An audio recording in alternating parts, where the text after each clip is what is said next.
How do you break Wehrmacht infantry doctrine? Deploy a machine gun that pierces armor at distances German crews considered safe. By 1944, veteran German soldiers developed documented fear of heavy American firepower. Germany had no answer, not on paper, not in combat. Designer John Browning created a weapon delivering sustained fire from a light platform. Caliber 12.7 millimeters, bullet velocity 883 meters per second. The gun fired up to 600 rounds per minute. A German crew halted their SDKF Z251 half-track. They calculated a safe standoff distance based on field manuals. They parked. They were wrong. The M2 fired. A heavy metallic strike echoed. The 12.7 millimeter bullet hit the thin frontal armor. It punched straight through the steel hood. Hot metal shattered the engine block. The M2 pierced 22 millimeters of steel plate at 100 meters. The German half-track carried only 14.5 millimeters of frontal armor. American firepower shattered standard German calculations. The weapon mounted on jeeps.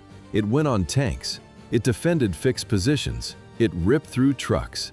Pilots attempting low-level strafing runs met American ground fire with rounds tearing through aircraft engine cowlings. 100 years of service without a single need for replacement. The M2 Browning remains in active United States military service today. Why did German soldiers initially laugh at a captured M3 submachine gun? It resembled a cheap plumbing tool made from basic stamped steel, contrasting sharply with its lethal output in confined spaces. From heavy vehicle-mounted weapons down to personal infantry arms, American industry flooded the European theater through an unbroken supply chain.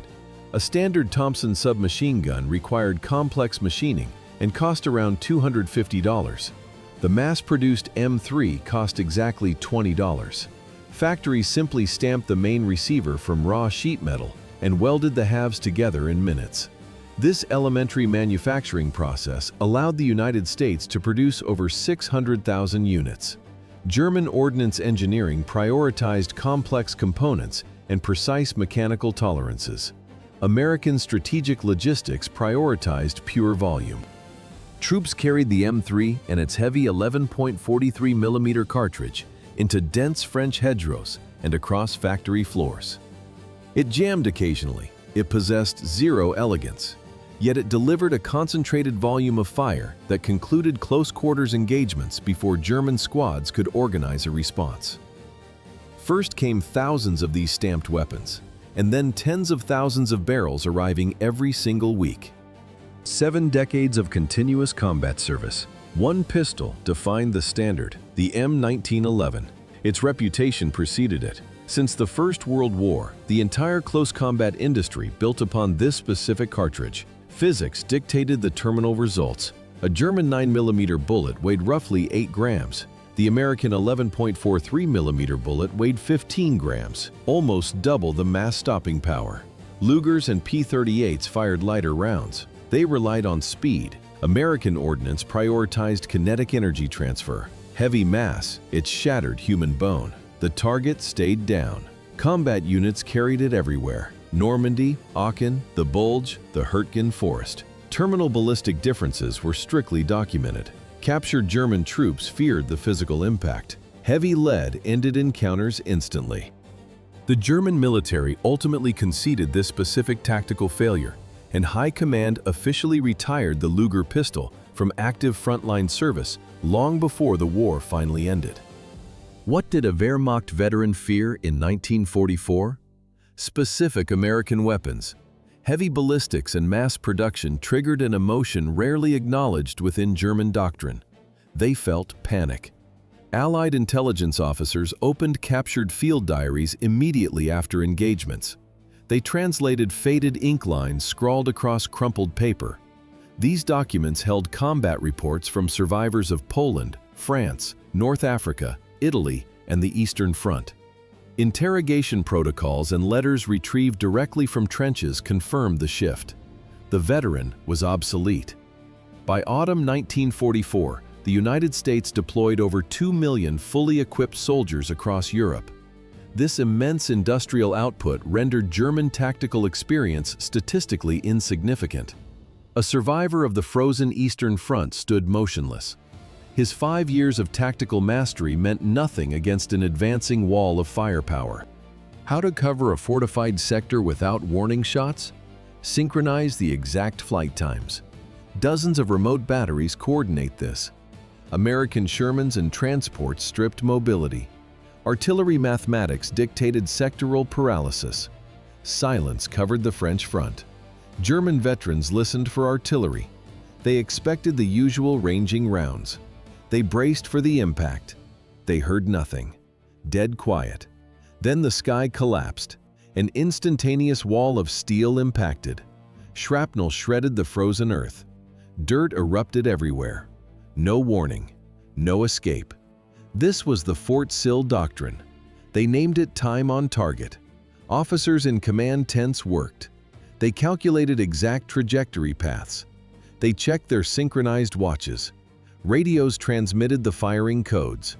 Battery 1 fired first. Battery 2 waited 10 seconds. They pulled the lanyards next. Guns fired at different intervals. Every shell converged mid-air. They struck the target simultaneously. Dozens of batteries across miles synchronized salvos. Down to the exact second, 155mm howitzers roared. Their range covered 14 kilometers. Such scale demanded vast radio networks. The United States possessed them. Germany lacked the required copper wire. Germany lacked the radio units. They could not match this coordination. The resource gap proved fatal. The Army Historical Foundation filed reports. The post-war analysis confirmed the results. The firing grid dictated death. Frontline units faced constant attrition. Soldiers froze in their dugouts. Trenches offered zero protection. Movement became impossible. German infantry forces remained completely paralyzed in their ruined positions without any ability to maneuver or regroup. The mathematics of total destruction extended beyond artillery networks, straight into the armored divisions. The 75mm gun bounced harmlessly off Tiger armor. Yet this specific tank systematically dismantled the Wehrmacht doctrine.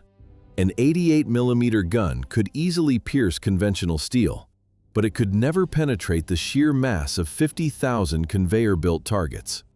Between 1942 and 1945, 11 American plants operated without interruption. The Chrysler Detroit arsenal alone covered over 400,000 square meters of production floor space. A continuous stream of identical green machines rolled off the assembly lines, rapidly saturating the forward logistical pipelines. Production volumes determined the geopolitical outcome long before the individual tactical engagements ever began. Factories manufactured exactly 49,324 M4 Shermans during those 3 years. In stark contrast, Germany managed to assemble only 1,347 Tiger I units. They added 492 King Tigers and approximately 6,000 Panthers. The manufacturing ratio stood at roughly 36 American vehicles to a single German heavy tank. On the battlefield, this unprecedented scale transformed armor warfare into a pure logistical equation.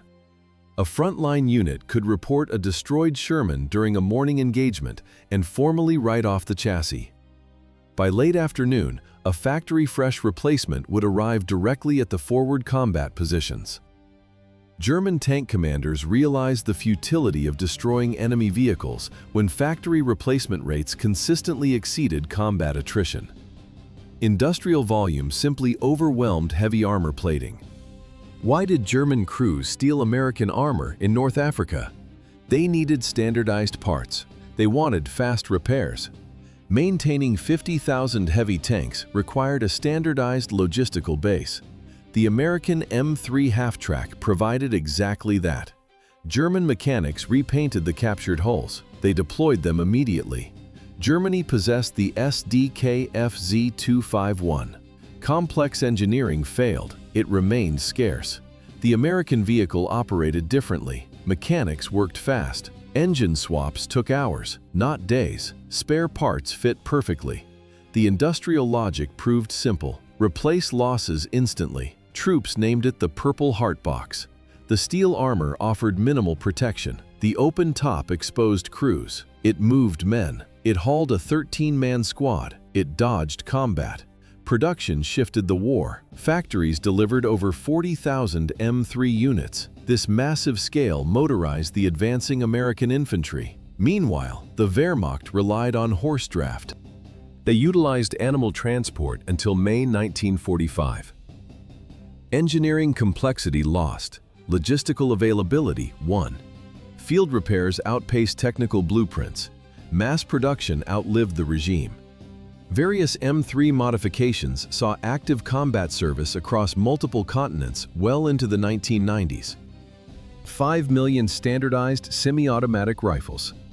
The pragmatic logistics driving armor production extended directly to the individual infantrymen. The standard German soldier carried the Karabiner 98K. Their infantry manuals mandated precise, controlled engagements. Soldiers cycled a manual bolt after every single trigger pull. The Normandy invasion shattered those calculations. American troops advanced with the M1 Garand. It held 8 rounds in an internal en-bloc clip. While German troops manually cycled their weapons, the mechanical rhythm of 8 consecutive shots echoed across the hedgerows. The shooter never broke grip to cycle in action. The sustained rate of fire reached 40 rounds per minute. General Patton classified the weapon as the greatest battle implement ever devised. Germany attempted to close this tactical deficit. Engineers rushed the Gewehr 41 and 43 models into production. Both suffered severe reliability failures.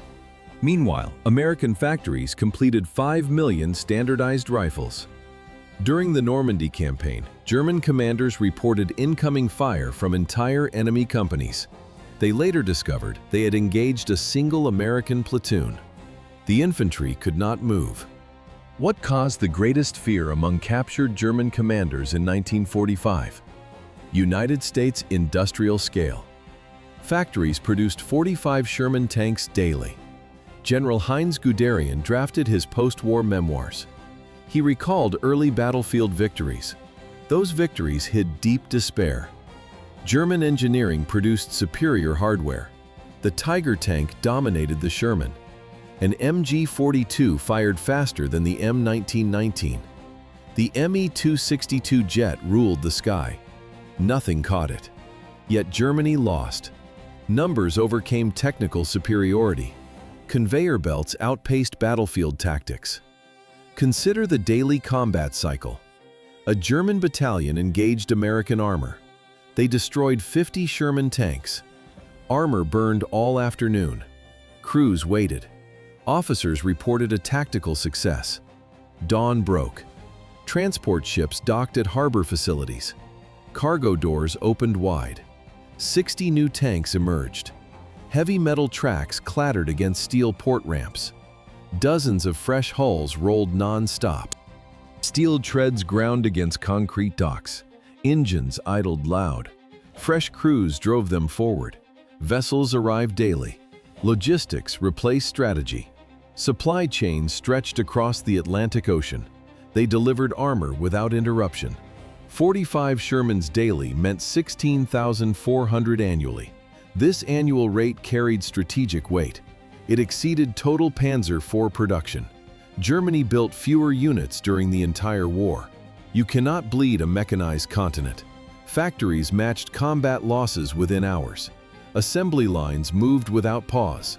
Every tactical advantage proved temporary. A factory replaced combat effort. Math won. Mass production defeated engineering brilliance. The documents settled the debate. Guderian formalized this reality in his post-war assessment, writing that Allied manufacturing quantity had simply overpowered German tactical quality. 86,000 destroyed German railroad cars. This number marked the collapse of continental logistics. By the summer of 1944, Allied manufacturing output materialized over Normandy as continuous daylight patrols. Republic P-47 Thunderbolt squadrons maintained a constant presence above the battlefield.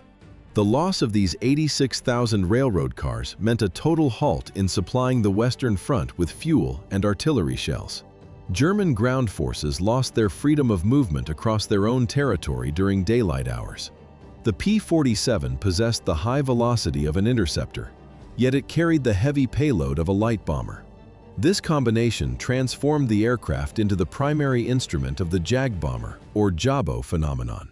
These specific fighter bombers destroyed 9,000 locomotives, 6,000 armored vehicles, and 68,000 transport trucks. The destruction rate reached its peak during Operation Cobra. A single group of Thunderbolts intercepted a retreating column near Ranchi, destroying 122 tanks in one engagement. The tactical situation deteriorated rapidly as aerial supremacy dictated events on the ground. High-ranking officers could no longer safely traverse the road network.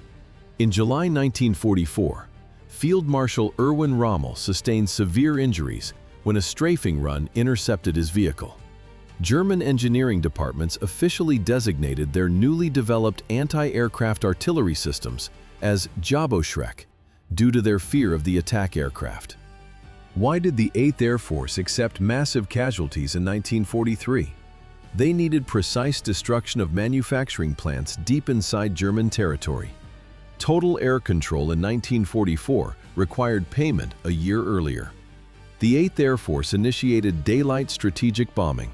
They targeted ball-bearing facilities during the Schweinfurt raids. Losses proved catastrophic. 60 B-17 bombers fell in a single mission. The crews returned. They flew at 25,000 feet.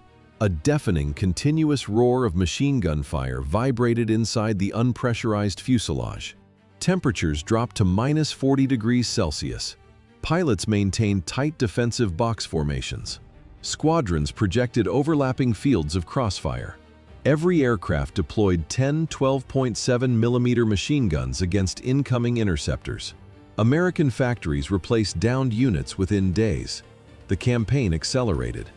Bombers dropped 650,000 tons of high explosives on rail networks. Albert Speer identified the sustained aerial offensive as the primary threat to domestic armaments output. The tonnage forced a strategic shift. Germany withdrew thousands of 88 mm anti-aircraft guns from the Eastern Front to defend their cities. United States production lines absorbed the attrition. The 8th Air Force suffered 26,000 fatal casualties. The offensive never stalled. Assembly plants rolled out 12,700.